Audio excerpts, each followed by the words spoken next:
Hi, my name is Karina. Welcome to part 2 of my Hawaii travel guide. Before we get into it, I need to say that Hawaii and Oahu Island in particular has been experiencing a water crisis due to the red hill fuel spills. Please do your research prior to travel to make sure you're not visiting at a time when local people are struggling to have access to clean drinking water. Ironically, I only learned about this during my visit to Oahu a year ago from a local friend, as unfortunately there isn't much coverage of the topic in the US mainland. I will leave some helpful resources in the description below where you can learn more and donate. I hope the people of Hawaii win their fight against injustice, and this guide will serve you well in the future. Now let's jump into it. Alright, and now we're getting to my favorite part, live music. Wherever I go, I always try to catch live shows, burlesque, jazz, or just any live music or any performance art, because I think this is the best way to learn about local culture. Oh, I love it. There weren't any burlesque shows happening that week that I was there, but I did catch a beautiful show at the Blue Note with a local artist. It was so heartwarming. It is the iconic Blue Note that you might know from New York City, so the cocktails are great. They actually have a full food menu there as well, and it's just such a great night to have in Hawaii. I highly recommend. Next, a special shout out to the amazing coffee shop that I accidentally found out walking down the Kalakaua Avenue. It's called Hawaiian Aroma. Amazing. First of all, they have live music every single day. What? Every single night. I think it's incredible. Like, this is the best find for me when I travel. This short clip is from there. I was lucky to catch a little show, even with some dancing. It was so fun. I also bought coffee. I brought it back home, and that's what I have now every morning. I have Hawaiian coffee. It's amazing, and it's full of art. You can buy beautiful postcards, posters, other art. It's just a fantastic place to go. I really recommend to visit it at least once. Some of the restaurants I would like to highlight. My first meal I had at Tropics Bar and Grill at Hilton, Hawaii, and I was pleasantly surprised. It was great. It's a little on the pricey side probably, but the service was great, food was great, portions are huge, and you sit there overlooking the beach. Everything I love about it. Next one is Duke's Waikiki, also a beautiful place in one of the hotels. They also did have live music when I was there, and it was a sunset time. It was incredibly beautiful. The food and drinks were great. In downtown Honolulu, there is a restaurant that my local friend took me to that blew my mind. It's called Daraku Izakaya and Sushi, and I've never had anything like that in my life before. The minute you open the menu, you realize that, oh, you're not at your average sushi restaurant. There is no such thing as like California roll or Philadelphia roll. It is incredible. It's the most exquisite sushi cuisine I have ever probably experienced. It's really good. I highly recommend you have a meal there. My friend also said that there is this other restaurant called Izakaya Matsuri that is even better than this one. I didn't go there this time, but I definitely will next time. Highly recommend. Another place that I want to highlight is hole in the wall kind of place. Again, my local friend took me there. If it wasn't for her, I would never go there. It's called Fort Ruget Market. I had the best ahi of my life there. It's kind of like a buffet. You pick the things you want, they put it in a bowl for you. You pay for them at the cashier, so it's only to go. And we took those to the beach, and oh my god, it was divine. So good. Cheap, true local food. Highly recommend. Make sure to try shaved ice. That is a famous local dessert. I'll insert a clip here of the best order to place. That was fully directed by my local friend, Miss Catwings. Aloha from Hawaii.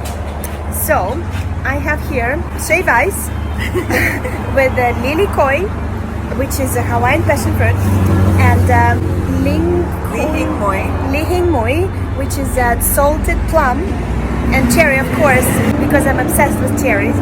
And then I have a snow cap on top, which is skushionkam, or condensed milk. And in the bottom, I have azuki beans, which are Japanese beans. And this is Miss Catwings, who made this order possible. Mahalo. Couple of restaurants and bars that I didn't make it to this time, but that were highly recommended. Hello. Hi. Somebody wanted to join. So Sky Waikiki, I hear it's a beautiful bar with a beautiful view, so make sure to visit it while you're there. Also Kanikapila Grill, they have live music every single night from 6 to 9 p.m. Another place that gets a lot of raving reviews, including from my local friends, is called Moana Surf Rider. It's a restaurant in one of the hotels, and it has a massive banyan tree in the middle that people really love, and the reviews for that place are great, so I recommend it too. Now, one of the highlights of my visit was the dinner cruise at Honolulu Star. Oh my god, 5 stars, highly recommend. Yeah? Yes, my baby girl. Remember I told you how I couldn't book any Luau shows? So this is the solution I found. I booked a dinner and a cruise and a Luau show all in one, and it was fantastic. Really great. The food was fantastic. They serve you 5-course dinner and it lasts for about 3 hours. They actually played jazz there and local music, and there was a lot of dancing and singing. It was spectacular. I had so much fun, and of course it sails at the sunset, which is fantastic. It docks by the Aloha Tower Marketplace, which is right downtown, and you can walk around there too. Another great highlight of my visit is spa appointments. I love treating myself to nice spa appointments, and the best spa I found in Waikiki is called Abhasa Spa. It's located at the Royal Hawaiian Hotel. The most amazing thing about this particular spa is because they actually give you massages outside. And I love it because it reminds me of my olden days in Thailand when for 10 bucks you could get a massage on the beach any minute. These were not 10 bucks, more like 200, but still it was amazing. I absolutely loved it, and the therapists were great. I really like that prior to massage they have you fill out the paperwork, and they actually ask you in there how firm of a pressure you prefer. And what I really like, they draw like stick figures, and they make you point to the areas that you want therapists to focus on or avoid. So cute.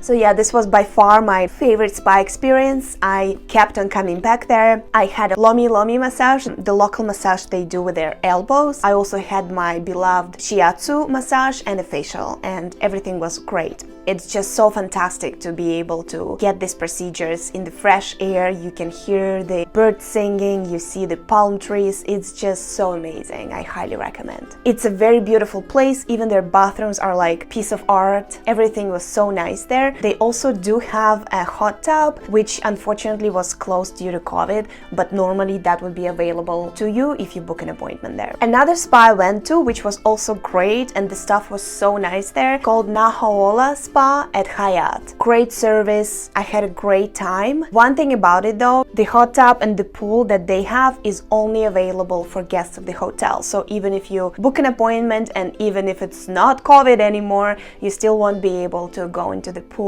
or hot tub, unlike Abhasa Spa. HOMA Museum, Honolulu Museum of Modern Art. We had a great time there. I highly recommend visiting. Maybe have a full day for the museum in the morning and then exploring the downtown area during the day and evening. HOMA is a really gorgeous building, and it has this little cute and peaceful courtyards. I love the layout. It's not like your regular museum. It's more set up like different rooms you enter for the art of different cultures. I really loved it. And you can have a nice snack in one of the courtyards. Not a full lunch, but we did have a nice snack with drinks. You'll find a lot of local and Asian art there, more than anywhere on the East Coast. It's really impressive and great day to spend while you're traveling. It has static and also temporary exhibitions, and we got to see some beautiful installations and social art. It was beautiful. Kaka'ako, that's a kind of hipster downtown neighborhood that is great to walk around. You can see a lot of murals and another street art. Because I was there for Christmas time, I was lucky to catch Honolulu City Lights. That is when the trees and buildings downtown are all covered in lights. It's very beautiful, very festive. My friend told me an interesting story that this project, Honolulu City Lights, is actually funded by taxes that citizens pay every year. And at some point, government decided decided that in order to save on taxes, they will not be moving forward with the project that year, and the citizens actually insisted that the Honolulu City Lights is being kept live even if they had to pay more taxes. And I thought that was a very heartwarming story, because seeing the lights means a lot for our moods and mental health actually. So I just found that like a very special experience while you're there. We also went to Honolulu Hale, which is actually a city hall, to look at different Christmas trees that were decorated by the staff of different departments of the city hall, and some of them were really hilarious. It was very fun and just a great thing to do if you're in Hawaii for Christmas time. We also looked at Iolani Palace, which looks beautiful at night and in the day. I think you can book guided tours in Iolani Palace, and I would love to do that. I didn't do it this time, but maybe next. For shopping, I went to Moana shopping center. I am not big on shopping, but I did need a red lipstick and earrings, both of which I'm wearing in this video, so this is something that I bought. They also have a cute local zero waste shop that I really like there, and of course they have every brand you've ever heard of at Moana shopping center. You can easily spend all day there if you're into that kind of things. They have cafes as well, and literally every shop, from high designer brands to shops like Zara. And it's an outside shopping mall, so you walk outside between the shops, which is nice. Now I'm just gonna quickly mention some places I didn't go to, but you should, especially if you rent a car. First of all, hiking. Are you into that? I'm not. But if you are, here are some of the trails that were recommended to me. Makapu'u Point Lighthouse Trail. It's a paved path that goes all the way up. Lanikai Pillbox Hike. There is a hike called Deahi at the Diamond Head, and Coco Head Hike, which is about 40 minutes long. Also, you could visit China Walls Beach, which is great for surfers, Polynesian Cultural Center, Kiana Farms, where you can do zip line, Biota Inn Temple, something I really wanted to see and I hope I will next time. And if you're into cemeteries like I am, there is Valley of the Temples, and also I'd like to go to Humaluhia Botanic Garden next time. And in general, if you travel to North Shore beaches, you will see there's much less tourism there, and they're beautiful beaches with big waves. Alright, that's it from me today. I traveled solo to Hawaii, absolutely loved it, had a great time, and if you're traveling alone or with a partner or with a group of friends, I'm sure you will enjoy it, and I hope this video was useful for you. Like this video if it was helpful, and consider subscribing to my channel, and I'll see you in the next video. Aloha! Did you know that aloha means hello and goodbye? Efficient, right? Shaka Shaka!